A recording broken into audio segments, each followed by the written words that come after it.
Olá pessoal, tudo bem? Como vocês estão?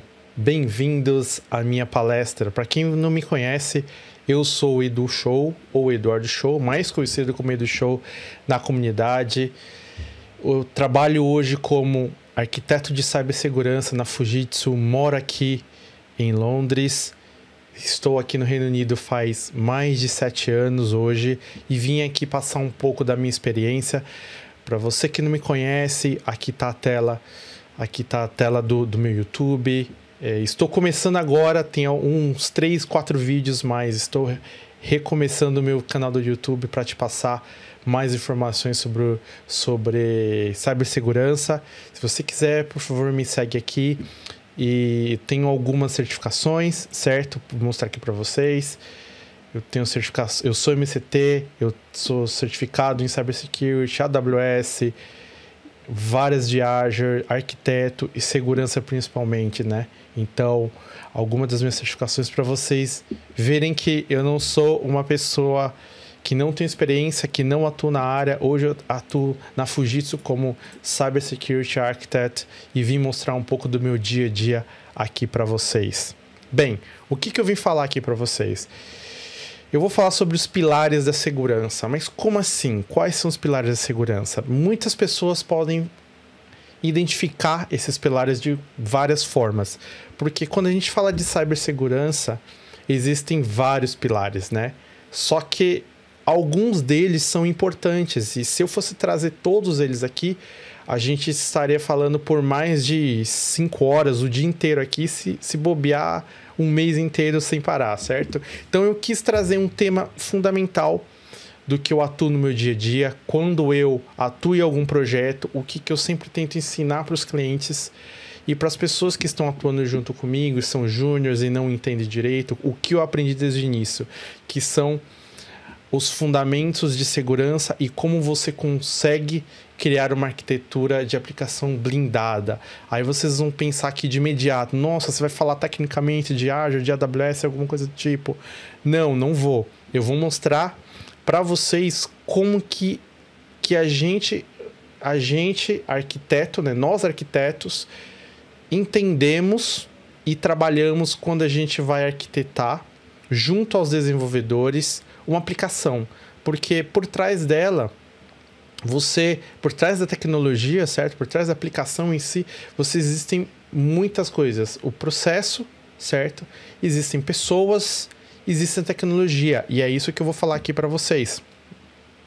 Bem, eu dei a introdução para vocês, né? Mais ou menos, o que eu vou ensinar é basicamente mostrar os pilares e trazer a importância e como a gente faz, meio que resumir aqui em 45 minutos, no nosso dia a dia, para você que é desenvolvedor, para você que não é e quer entender mais como que você pode fazer a sua aplicação blindada, certo? Como eu disse anteriormente, a importância. Antes de focar em qualquer coisa, eu sempre falo que pessoas é muito importante. Por que pessoas? Quando a gente fala de uma aplicação, o que acontece? Quem acessa essa aplicação? Quem são os consumidores? São pessoas, certo? E quem gerencia essas aplicações também são pessoas. Quem tenta invadir essas aplicações também são pessoas. E o que essas pessoas tentam burlar normalmente? Elas burlam os processos, certo? Então, as pessoas, seja ela atacante, seja ela a pessoa que defende, seja ela a pessoa que manuseia ou o usuário. Falando agora naturalmente sobre ataque e defesa, são pessoas que burlam e defendem processos para chegar aonde? A tecnologia, certo? E por trás da tecnologia você tem o quê? Os dados.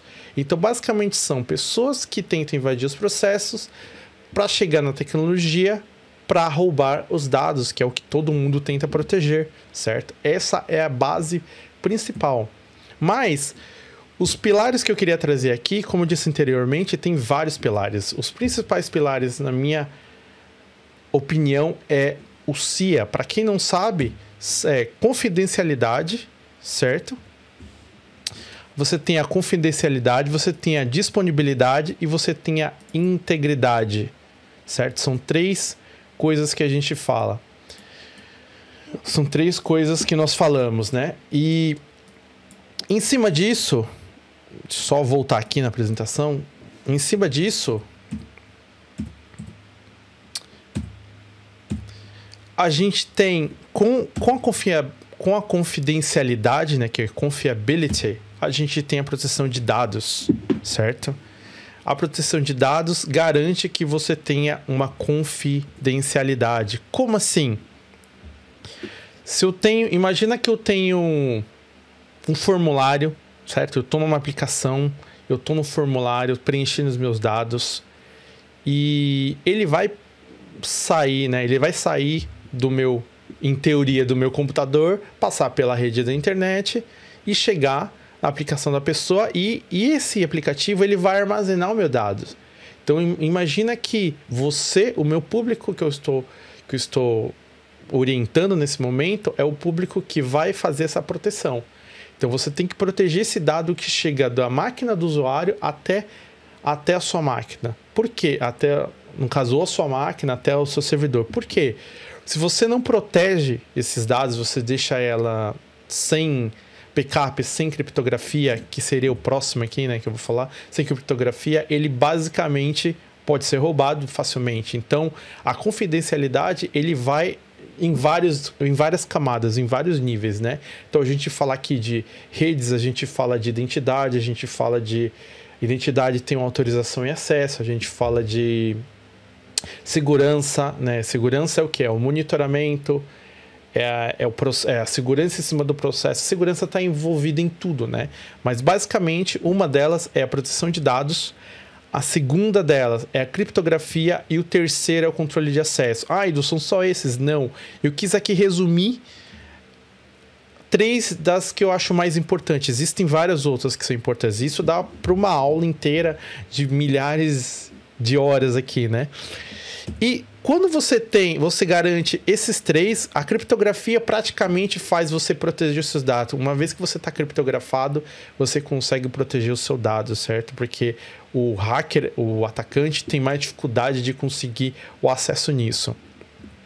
E se você protege o controle de acesso, ele dificilmente vai conseguir chegar na proteção de dados ou até quebrar a criptografia. Porque para ele entender o tipo de criptografia que você está utilizando, você precisa ter o acesso, ou melhor, o hacker precisa ter o acesso, certo?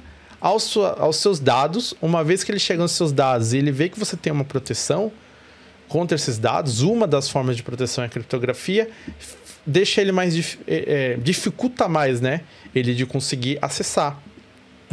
E aí você tem a disponibilidade, que é o availability. Como assim? Imagina que você tem um e-commerce, certo? Você tem a disponibilidade da sua aplicação. Ou seja, você não tendo a disponibilidade, ele é um risco. Como assim? Por exemplo, vou falar um pouquinho aqui sobre DDoS ou DOS, que são vários bots, né, que tentam atacar o seu servidor ou a sua aplicação para que ele eleve o nível, né, máximo de consumo, seja ela de memória, seja ela de disco, seja ela de sessão, o que é que for que ele vai colocar como alvo.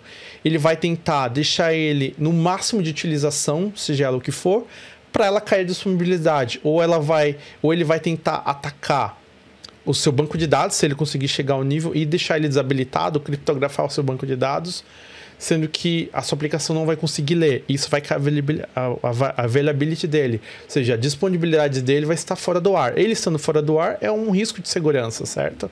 Ou seja, se você blinda ele contra a indisponibilidade, né, unavailability, você consegue manter a resiliência, ele vai estar sempre resiliente, você consegue ter a redundância da sua aplicação e você, mantendo ele disponível, você cria uma recuperação de desastre. O que seria? Se isso acontecesse, o hacker chegar e montar um ataque programado, né, para sua aplicação e você tiver uma recuperação de desastre, ou seja, a sua recuperação é numa parte apartada, né, num ambiente apartado onde esse hacker teria mais dificuldade de acessar, você mantém a sua disponibilidade no ar, certo? Então você tem a disponibilidade e você tem você tem a disponibilidade e você tem a confidencialidade, certo? E após isso, o que a gente vai... Deixa eu só voltar aqui na apresentação. E após isso a gente vai ter a integridade. O que seria a integridade, certo? Nada mais é que você vai verificar a integridade dela. E você tem a integridade. O que seria a integridade? Nada mais é que, imagina que você jogou o seu dado, certo? Você fez esse formulário, jogou seus dados para essa empresa, para essa aplicação, e você quer, como usuário, que essa integridade, a integridade do dado que você colocou no formulário, se mantenha. Aí existem várias formas, né, de manter a integridade. Existe a forma de auditoria, né? Então você consegue fazer um log de auditoria para ver se alguém modificou aquele dado, ou aquele dado tem que ser unicamente feito input, né? Esse dado tem que ser unicamente feito input pelo seu usuário, ou seja, não pode ter uma alteração nenhuma do lado do banco de dados. Existem várias formas de você manter isso. Existem hashes e assinaturas digitais, ou seja, para que é isso? Para mostrar que, por exemplo, no momento que o usuário preenche o formulário, quando ele dá um submit, quando ele dá um OK, né? Pressionar lá salvar ou enviar, esse dado, conforme ele manda o formulário para o seu banco de dados, né, da sua aplicação do banco de dados, ele vai gerar um hash, ele vai gerar uma assinatura digital automática que ela vai ser única, ou seja, com isso você mantém a integridade desse dado, porque ela pode ser interceptada no meio do caminho. Se você não tem uma assinatura digital, se você não tem um hash, se você não tem uma criptografia em trânsito, né, que aí a gente fala de encryption in transit, encryption at rest, né? Encriptação no descanso, encriptação em trânsito, são uma das formas, né, de você evitar com que ele burle essa integridade dos seus dados. Então, basicamente, seria a disponibilidade, a confidencialidade e a integridade, certo? Continuando aqui,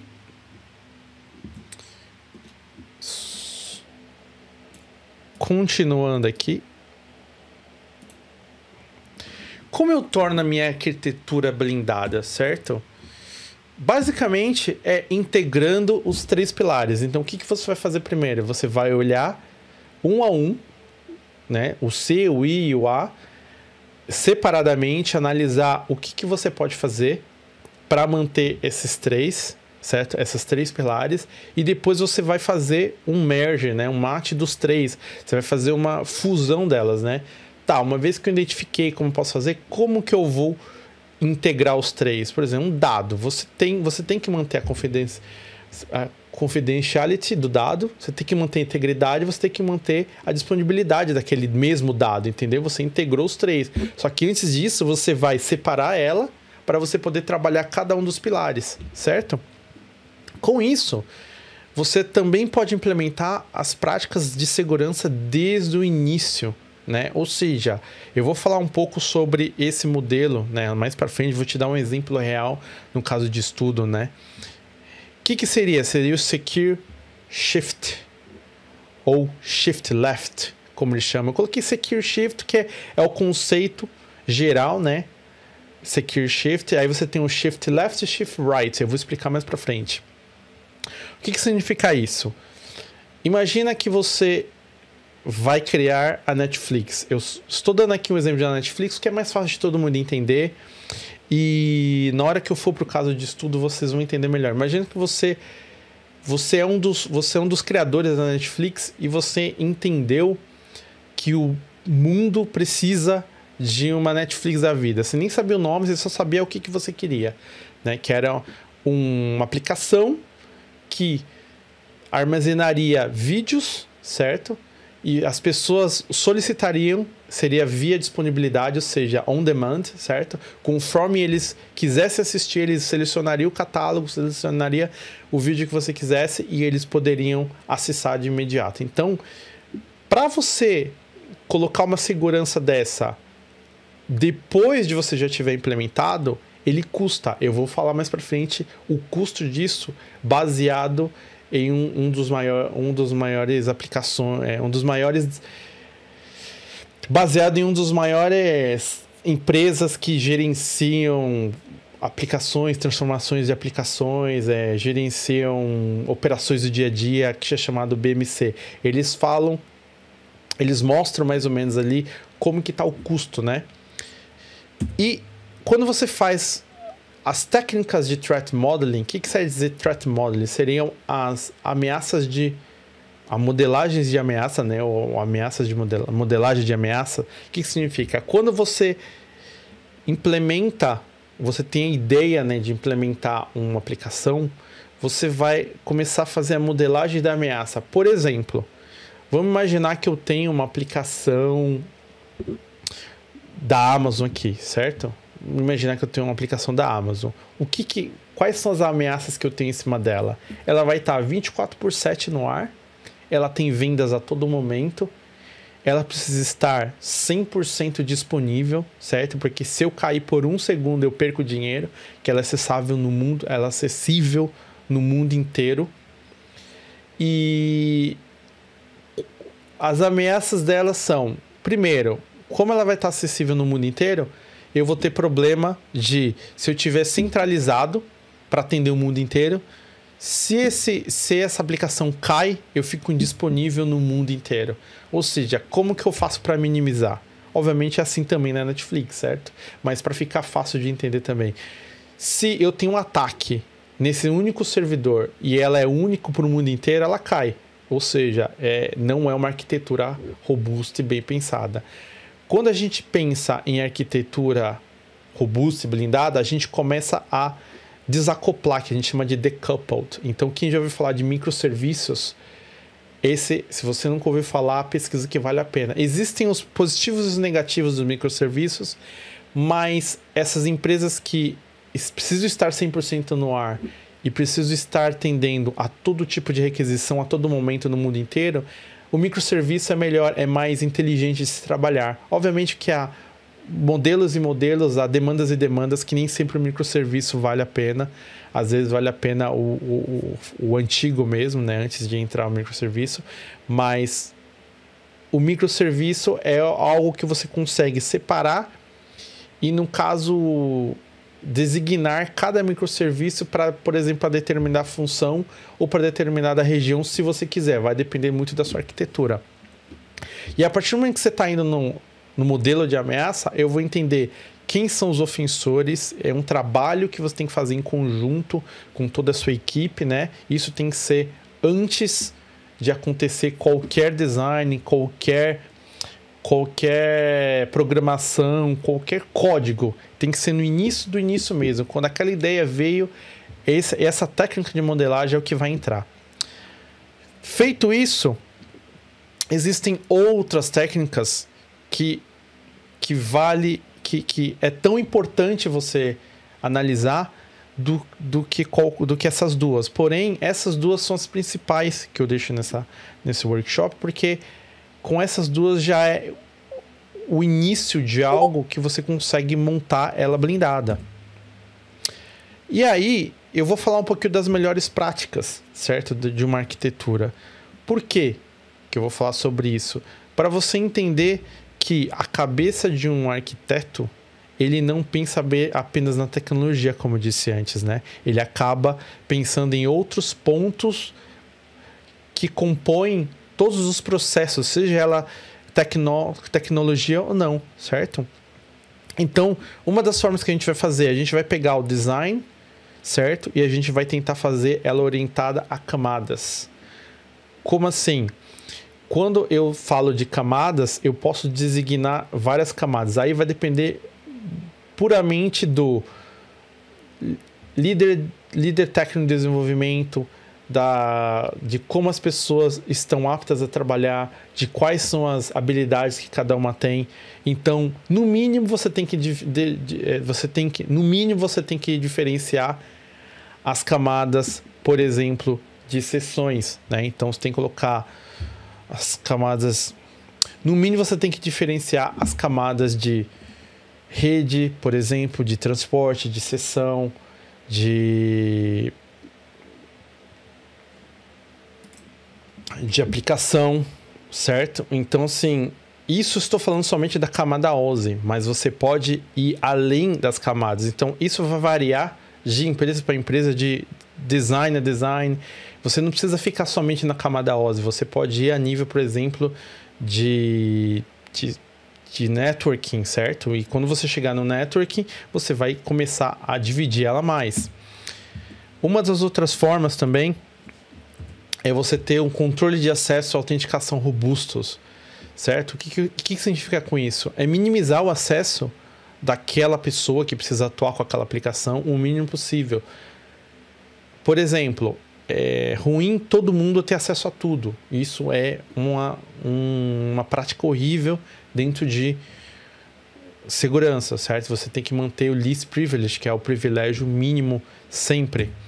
E com certeza você tem que ter um monitoramento e a detecção de ameaças. Existem várias ferramentas que fazem isso para a sua aplicação.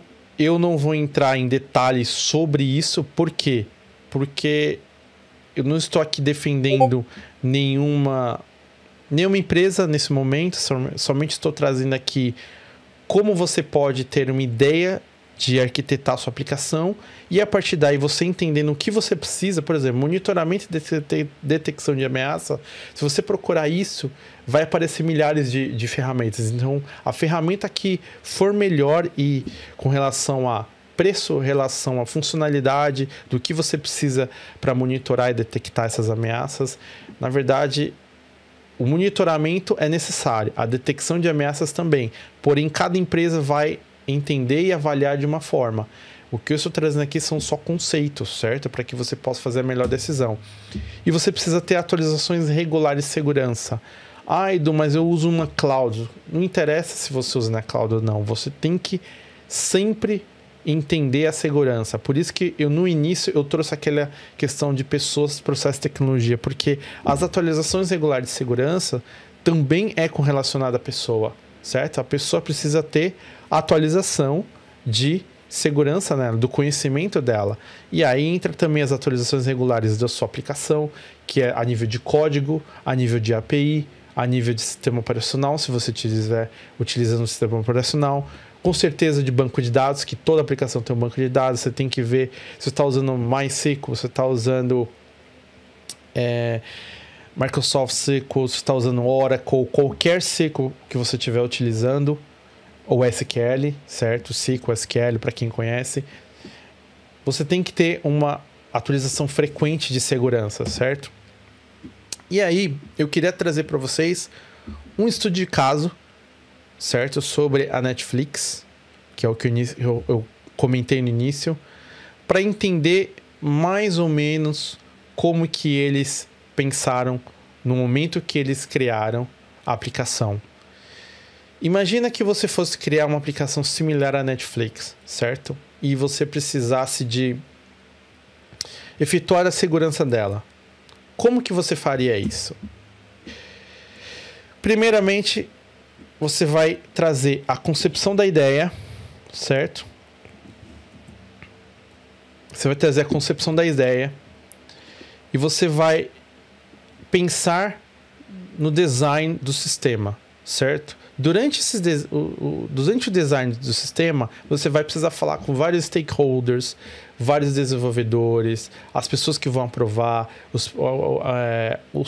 as pessoas que vão testar, todo tipo de pessoa, certo? O ideal é que você coloque todo mundo nessa sala e tenha um brainstorm.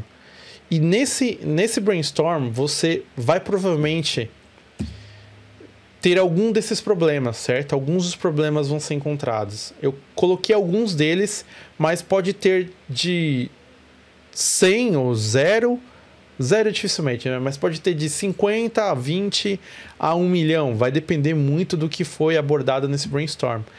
E uma das coisas importantes que vai ter é sempre pessoas que vão falar de arquiteturas a nível de high level, certo? É o que a gente chama de high level design. O que significa o high level design? É quando a gente fala superficialmente. Então, vamos lá. O que a Netflix precisa? Eu preciso ter a parte de aplicação, certo? Aplicação, eu preciso ter um dispositivo e eu preciso ter um banco de dados e alguma coisa que armazena. Isso é high level.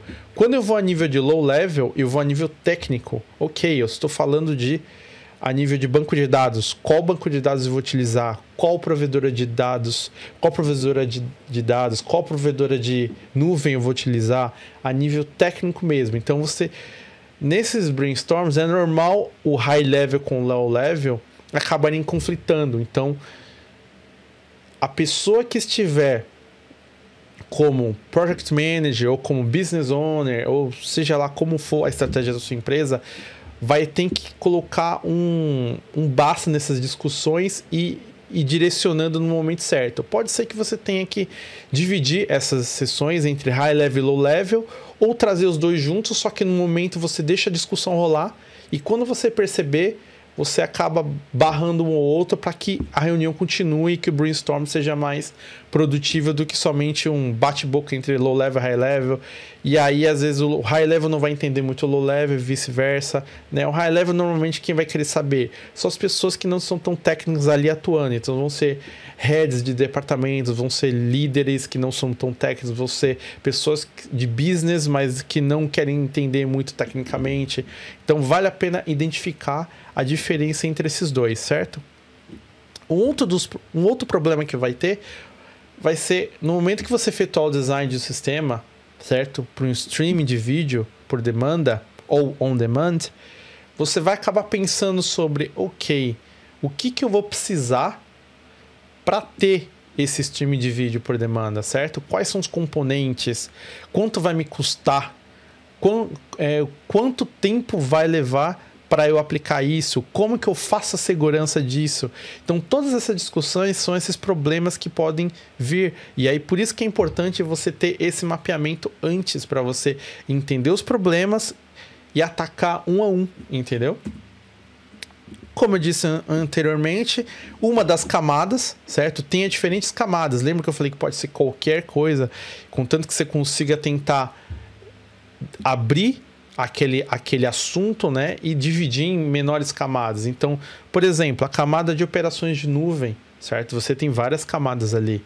Você tem também a camada de processamento de vídeo. Existem partes, existem processos que ele faz o processamento de vídeo. Então, desde o momento que eu tenho ele disponível ali no meu armazenamento, no storage, né? E a partir do momento que o usuário vai requerir lá do outro lado, o que ele vai conectar, quais são os componentes, quais são os passos que ele vai conectar até o momento que eu vou buscar esse vídeo, processar e trazer para o usuário em tempo real, em tempo muito rápido. Tudo isso, cada componente você tem que pensar na segurança dela. Cada componente você tem que pensar na ameaça de modelo, né? No caso, o modelo de ameaça, o que pode acontecer nesse momento e como eu posso fazer esse vídeo trafegar seguro, né? Fazer esse vídeo trafegar seguro do momento que sai do meu banco de dados, né? Do meu banco de dados, do meu armazenamento até a tela do usuário. Só que isso tem 100 milissegundos, uns segundos milissegundos, entendeu? Se tem algum... Sabe quando você carrega um vídeo na Netflix, tem aquele delay? Isso pode ser que tá com algum problema nesse processamento, entendeu? Mas a Netflix, por trás disso, tem automações, mecanismo, funcionalidades, serviços que fazem agilizar isso. Isso é o availability com a disponibilidade, né? Então, essa disponibilidade tem que estar alto, certo? E aí, muitos dessas bate-papos, né? Desses brainstorm, você vai mapear os possíveis problemas e solicitações, certo? Ou seja, vai ter solicitação que você vai falar, isso aqui não tem sentido. Você, o seu time, quando eu falo você, é a pessoa que é responsável de liderar essa aplicação, certo? Então, a pessoa que está responsável, até você mesmo, dentro de uma reunião, você entender um pouquinho mais sobre a arquitetura de uma aplicação, como que você vai fazer, de entender e falar, nossa, isso aqui não está funcionando, como que eu vou fazer isso? Então, é interessante você pegar esses problemas e mapear, né, passo a passo. E aí, você tem a segurança, certo? Eu vou aumentar aqui a segurança. E aí você tem a segurança. Lembra que eu falei sobre Secure by Design? Eu vou só diminuir aqui para vocês verem. É o conceito Shift Left, ou Left Shift, como vocês quiserem entender, mas normalmente é Shift Left. Então o que acontece? Tá vendo que você tem aqui o DevOps, certo? E aqui eu quis trazer essa imagem porque ele tem um Shift Right também. Então o que acontece? Quando você tem um Shift Left, você foca primeiro a segurança, em cima do código, né, do planejamento, do build, do teste. Quando você faz o Shift Right, você vai focar mais na sua operação. Então, quando você faz Secure by Design no Shift Left, que é o conceito, você mantém que o design, o segurança anda juntamente com o design do seu produto, certo?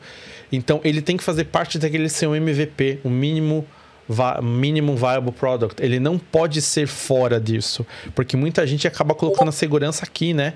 Por isso que no DevSecOps você tem um Sec aqui em cima, porque ela tá entre os dois. Então, antes de você pegar do Dev pro Ops, você tem que ter o Sec aqui, ou seja, ela vai conter em cada fase. Então, são vários testes que eu vou resumir e falar um pouco mais pra frente, né? Deixa eu só voltar aqui na apresentação. E aí o que eu falei antes para vocês, né? Teste. Por quê? Em todos os momentos você vai testar. Eu recomendo que você teste em todos os momentos. Então, o Shift Left, você vai garantir que você vai testar tudo, certo? Teste tudo a todo momento, o mais cedo ou antes, quanto antes melhor. Testa teste contínuo. E você vai envolver as pessoas que testam, né, o seu tester, não sei como funciona aí na sua empresa, mas num estágio, né, da sua aplicação que tenha modificação, mudança, planejamento, ou seja, praticamente em todos os estágios, os testers têm que ser envolvidos, tanto os humanos quanto os automáticos, certo? E você vai ter a prevenção antes da detecção, porque na operação você acaba fazendo o quê? A detecção. Na prevenção, você acaba fazendo o Shift Left, certo? Isso é importante. Mas por que tudo isso? Porque eu queria trazer as consequências de quando você não implementa, até errei aqui, ao vivo é assim mesmo. Quando você não implementa o Shift Left. Se você não implementar o Shift Left, o que vai acontecer?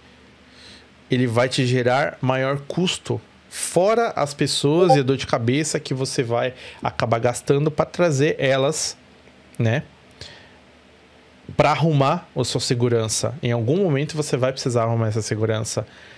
Quais são os custos aqui? De acordo com a BMC, certo? Uma das empresas que faz essas transformações. Quando você acha... Isso aqui foi uma simulação que eles fizeram, né, com os clientes deles e que eles acabaram ajudando a fazer essa implementação. Quando você implementa, certo? Quando você faz... Quando você faz a segurança em cima durante o desenvolvimento, a média que eles calcularam é $80 por defeito, certo? Que você vai conseguir identificar isso. Quando você acha durante o processo de build, ou seja, antes de a pessoa codar, certo? Você vai gastar em média $240 por defeito. Se você deixar isso para acontecer no QA, né, que é o Quality Assurance, que é no momento que você vai testar, e no momento da segurança, você já praticamente mais do que triplica aqui, tá vendo? $960 por defeito. Você vê que a diferença é muito grande, que a gente chama em inglês massive, né? Entre 80 a 960. E se você deixa para procurar, para achar esses problemas, quando só estiver em produção, olha só quanto que você paga. Praticamente 7.000, quase 8.000 vezes maior de gasto que você vai ter. Então imagina, isso aqui a gente está falando de uma aplicação, certo? A gente está falando por defeito, ou seja, você concorda comigo que tem muitos defeitos, né, uma aplicação. Imagina você deixar isso para buscar depois. Então, assim, vale a pena você parar tudo que você está fazendo e entender esse momento. Ah, Edu, mas minha produção já está no ar, eu vou ter que gastar isso? Vai. Ou se você quiser colocar ele em produção e procurar, ou melhor, se já está em produção, se quiser procurar ele em produção, provavelmente você vai gastar, talvez não isso, porque varia, né? Isso aqui foi um benchmarking que eles fizeram. Mas o custo é muito maior, isso você tem que colocar em mente, o custo vai ser muito maior do que no desenvolvimento. O que você pode fazer que a gente às vezes recomenda é você fazer uma versão nova da aplicação, só que uma versão legal, uma versão já segura, uma versão já procurando, identificando os defeitos, né, a segurança, todos os defeitos durante o desenvolvimento e implementar o shift left. Então, sabe quando muitas aplicações mudam de versões completamente? É justamente às vezes porque eles estão modificando completamente a forma de desenhar, a forma de manter o build e os deploy daquela aplicação e vai custar muito ela fazer durante a produção. Então, elas mantêm aquela que está e começa a fazer uma nova aplicação. Essa pode ser uma ideia. Após isso, a gente vai eu queria mostrar aqui para vocês um pouco como funciona. Deixa eu só mudar aqui o focus. Como funciona aqui. Eu peguei aqui uma imagem de uma mulher que trabalha com Project Management e é muito bom, eu sigo ela, se vocês quiserem, tá aí a fonte, Elisa Crispin. E ela desenhou aqui o desenho, né, de DevOps e ela mostrou Shift Left, Shift Right. Então, lembra que eu falei do Brainstorm? Ó, o Brainstorm tá aqui no meio, ó. Então você tem que ter aquele Brainstorm, aquela conversa com todo mundo no meio dos dois. E a cada processo do Brainstorm você vai aprender. Por isso que é uma seta contínua aqui, tá vendo? Então você pode ver que é uma seta contínua. O que acontece? Você vai ter o deploy, você vai testar em produção, você vai ter o release, você vai monitorar, observar, analisar. Depois que você fez todo esse passo, você vai aprender, certo? Você vai aprender. Quando você aprendeu, volta para o brainstorm do que aconteceu. Aí você vai ter a descoberta, testar as novas ideias do que você viu. Você vai planejar, codar de novo, formular todos o code, né? Você vai fazer um build, vai integrar, aí você vai aprender do que aconteceu no Shift Left e continua esse ciclo sem parar, certo? Não há um certo ou errado, mas é uma sugestão para que você, juntamente com o seu time e sua empresa, efetue. E existem várias formas de fazer, essa é apenas uma delas, certo? Após isso,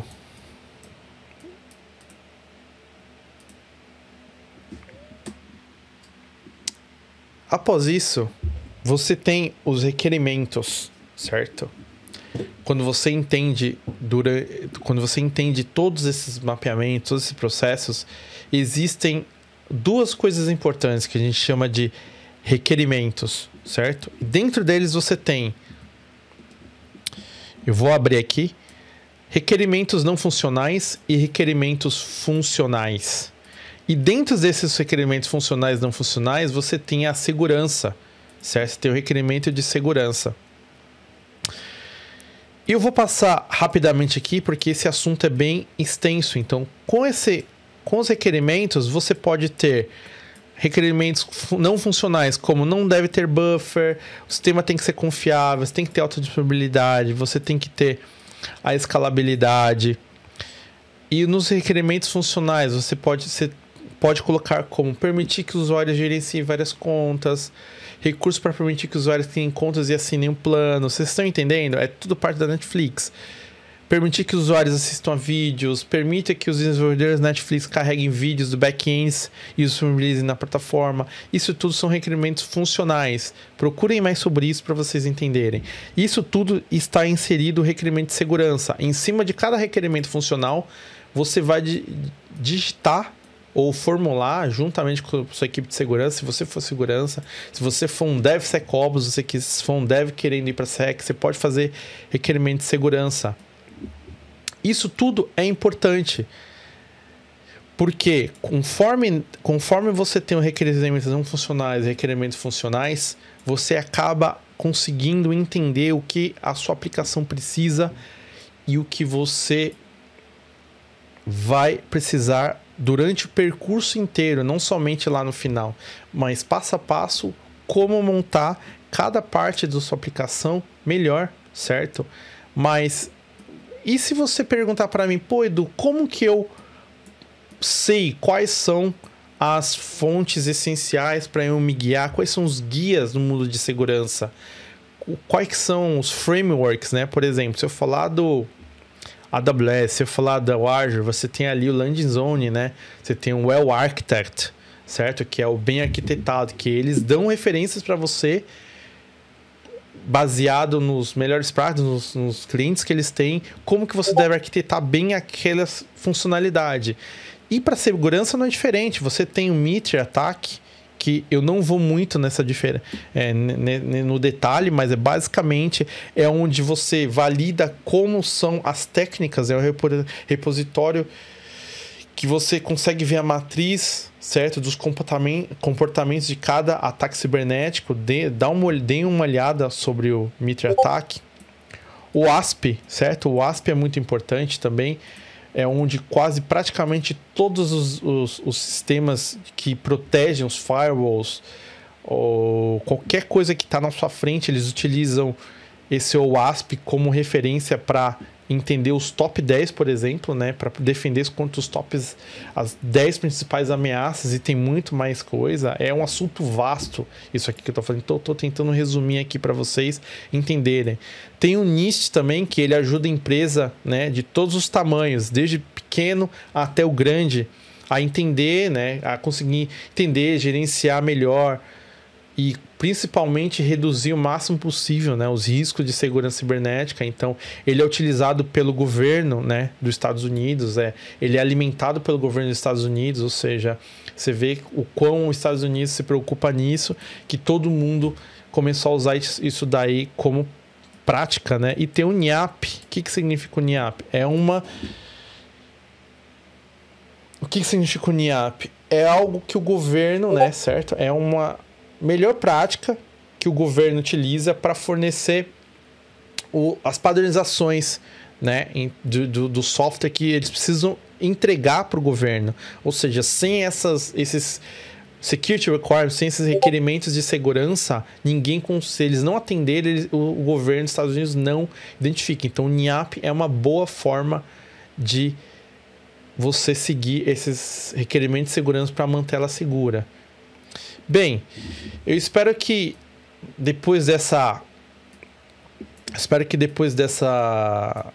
workshop você consiga entender um pouco mais sobre o que é essa arquitetura segura e como você pode fazer. Se vocês viram aqui, eu fiz algo exclusivamente para você, para esse workshop, certo? Eu montei do zero, um pouco compilado, porque eu tenho pouco tempo aqui, mas eu tenho certeza que se vocês utilizarem qualquer uma desses conceitos ou dessas dicas, né, que eu dei para vocês vão conseguir criar uma bela arquitetura e a sua aplicação pode estar bem blindada, contanto que você sempre siga esses 3 passos. Nunca esqueça essa ordem sobre as pessoas, os processos e a tecnologia. Muita gente foca somente na tecnologia, mas é importante que você permita fazer segurança em cima de 3 coisas, de pessoas e processos também, e finalizando pela tecnologia. Bem, muito obrigado por estar nessa palestra, espero que você tenha gostado, e se faltou alguma coisa, não tem problema, me adiciona no LinkedIn, me segue no canal, que eu vou começar a adicionar coisas bacanas lá, e podem vir falar comigo caso precisem. Fica até a próxima, e obrigado por tudo. Um abraço.